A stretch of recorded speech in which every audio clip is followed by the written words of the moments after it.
Good morning, everybody. We are on our last story of the school year. So this one is called After 20 Years, and the literary focus for this story is point of view.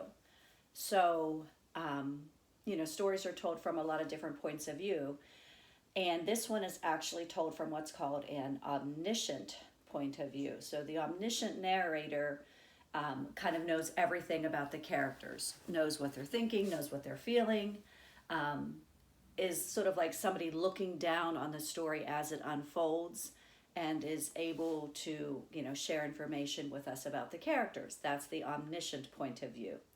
If it was first person point of view, then we would just get the thoughts and the feelings of one of our main characters, but not the other. So this is the omniscient point of view. And it says, after 20 years is told from an omniscient point of view. An omniscient narrator knows everything about everybody in the story. The narrator can tell you all about the characters, their most private feelings, their past, even their futures. So that's what we're going to be focusing on for this story. This story also has vocabulary, and the vocabulary will be on your test. Your test is Friday. So I'm just going to read it to you quickly, and then we'll get started into the story. And it's just a couple of pages. It's a real short story. So the first vocabulary word is habitual. And habitual just means done or fixed by habit. So that makes sense. When you're doing your test, you want to look for that keyword habit. Something that's habitual to you, you just are used to doing it. It's become habit for you. The next one is intricate, and that's very complicated, very full of detail. Think about the intricate beading on maybe like a wedding dress or something. It's very complicated, and it just sort of adds to making it a little bit more elaborate. Dismally is our next one, and that's miserably or gloomily, and that's describing the setting in the beginning of the story. And think dismally, it's an adverb, and the definition, miserably and gloomily also end in an ly. So you might be able to make that connection when you do your test. And then two more: egotism, conceit, talking about oneself too much. Conceited, somebody that has a big ego, they have a big head. They're very kind of full of themselves, a little stuck up or a little cocky. That's egotism. And then our last one is simultaneously, which I'm pretty sure we had this word before this year, and it just means at the same time. So things that are happening simultaneously are happening at the same time. Now, this story is called After 20 Years, and it's written by O. Henry, who is a very, very famous writer. It's a real short story. It can be a little bit confusing at the end, so we're going to talk about some details as we go through it. Okay, so let's get started. The policeman on the beat moved up the avenue impressively. The impressiveness was habitual and not for show, for spectators were few. The time was barely 10 o'clock at night, but chilly gusts of wind with a taste of rain in them had well nigh depeopled the streets. So that means it's not a nice night, there's not a lot of people out, and you have the policeman kind of walking his beat, which means he's walking up and down the street. He's probably checking to make sure the doors are locked, checking to make sure that everything is safe, and nothing is out of the ordinary. Trying doors as he went, twirling his club with many intricate and artful movements, turning now and then to cast his watchful eye down the Pacific thoroughfare, the officer, with his stalwart form and slight swagger, made a fine picture of the guardian of the peace. The vicinity was one that kept early hours, meaning it would be unusual to see a lot of people out at this time of night anyway. Now and then you might see the lights of a cigar store or of an all-night lunch counter, but the majority of the doors belonged to business places that had long since been closed. When about midway of a certain block, the policeman suddenly slowed his walk. In the doorway of a darkened hardware store, a man leaned with an unlighted cigar in his mouth. As the policeman walked up to him, the man spoke up quickly. So before the policeman even had a word to say to him, the man spoke up quickly. "It's all right, officer," he said reassuringly. "I'm just waiting for a friend. It's an appointment made 20 years ago. Sounds a little funny to you, doesn't it? Well, I'll explain if you'd like to make certain it's all straight. About that long ago, there used to be a restaurant where this store stands, Big Joe Brady's restaurant. Until 5 years ago, said the policeman. It was torn down then. The man in the doorway struck a match and lit his cigar. The light showed a pale, square-jawed face with keen eyes and a little white scar near his eyebrow. His scarf pin was a large diamond, oddly set. 20 years ago tonight, said the man, I dined here at Big Joe Brady's with Jimmy Wells, my best chum and the finest chap in the world. He and I were raised here in New York, just like two brothers, together. I was 18 and Jimmy was 20. The next morning I was to start for the West to make my fortune. You couldn't have dragged Jimmy out of New York. He thought it was the only place on earth. Well, we agreed that night that we would meet here again exactly 20 years from that date and time, no matter what our conditions might be or from what distance we might have to come. We figured that in 20 years, each of us ought to have our destiny worked out and our fortunes made, whatever they were going to be. Sounds pretty interesting, said the policeman. Rather a long time between meets, though, it seems to me. Haven't you heard from your friend since you left? Okay, so let's kind of talk about what's happening. So the policeman's walking his beat, and he comes upon a man that's leaning in the doorway of a hardware store. And again, before the policeman can say anything to the man jumps in with a story explaining why he's there. Now, I don't know about you, but to me, that seems a little odd. I feel like if I was standing there in the doorway and a policeman walked by, I would say, hey, officer, or hey, how you doing? I don't know that I would necessarily feel the need to explain my reason for being there, as if it's going to be questioned. And he has an unlit cigar in his mouth, but at some point, the man in the doorway struck a match and lit his cigar. So kind of picture that. It's dark out. He strikes a match. He's got the cigar already in his mouth, and he lights the cigar. So think about what that match would have done. It would have illuminated his face. And he has a very distinguishing scar, which just means it distinguishes him. He has a little scar on his face, and he's dressed kind of, I don't know, sort of fancy. He's got a diamond scarf pin, and it just seems a little unusual possibly, but he's there for a reason. 20 years ago, that used to be a restaurant. It was Big Joe Brady's restaurant. And he, the man in the doorway, and his friend, Jimmy Wells, were having dinner there. And they decided that 20 years from that day, they were going to meet there in that spot. Because the next morning, this guy in the doorway was leaving. He was going to go off to seek his fortune or whatever.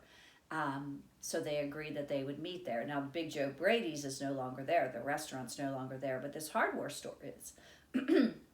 So he's waiting for his friend. That's why he's there.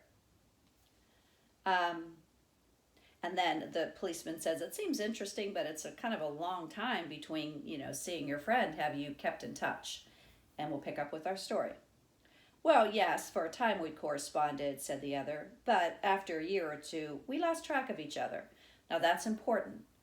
So this man in the doorway has lost track of his friend. He doesn't really know anything about his life right now. And the friend has also lost track of the man in the doorway. They haven't kept in touch, so they don't really know anything about their lives.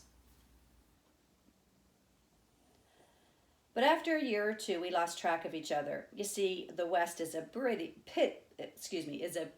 big proposition, and I kept hustling around over it pretty lively.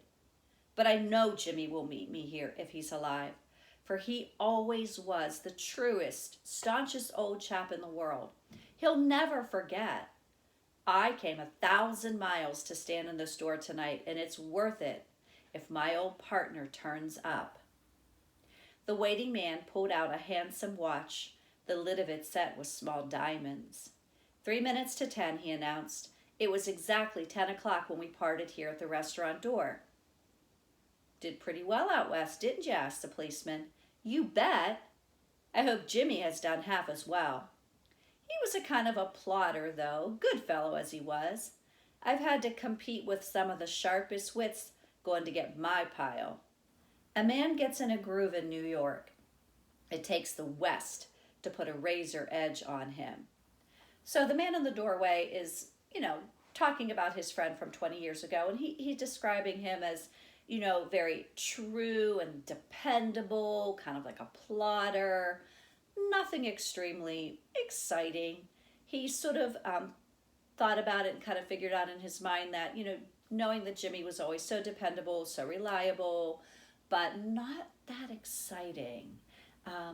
Just kind of, I don't know, sort of a normal everyday guy that would just get a normal everyday job and, maybe get married, have some kids or whatever, and be happy with that kind of a lifestyle.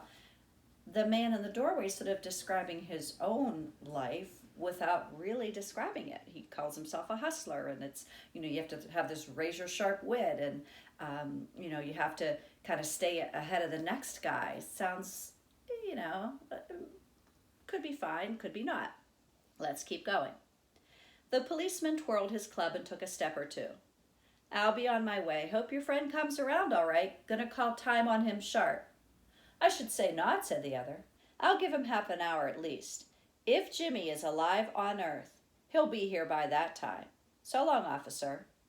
That's important. Now the officer knows he's going to wait about 30 minutes, and if Jimmy doesn't show up, then he's going to go. But he's going to wait. He's going to wait 30 minutes. Good night, sir, said the policeman, passing on along his beat, trying doors as he went. There was now a fine cold drizzle falling, and the wind had risen from its uncertain puffs into a steady blow. The few foot passengers astir in that quarter hurried dismally and silently along with coat collars turned high and pocketed hands. And in the door of the hardware store, the man who had come 1,000 miles to fill an appointment, uncertain almost to absurdity, with a friend of his youth, smoked his cigar and waited.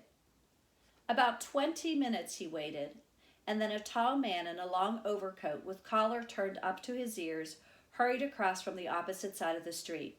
He went directly to the waiting man. Is that you, Bob? He asked doubtfully. Is that you, Jimmy Wells? Cried the man in the door. Bless my heart, exclaimed the new arrival, grasping both the other hands with his own. It's Bob, sure as fate. I was certain I'd find you here if you were still in existence. Well, well, well. 20 years is a long time. The old restaurant's gone, Bob. I wish it had lasted so we could have had another dinner there. How has the West treated you, old man?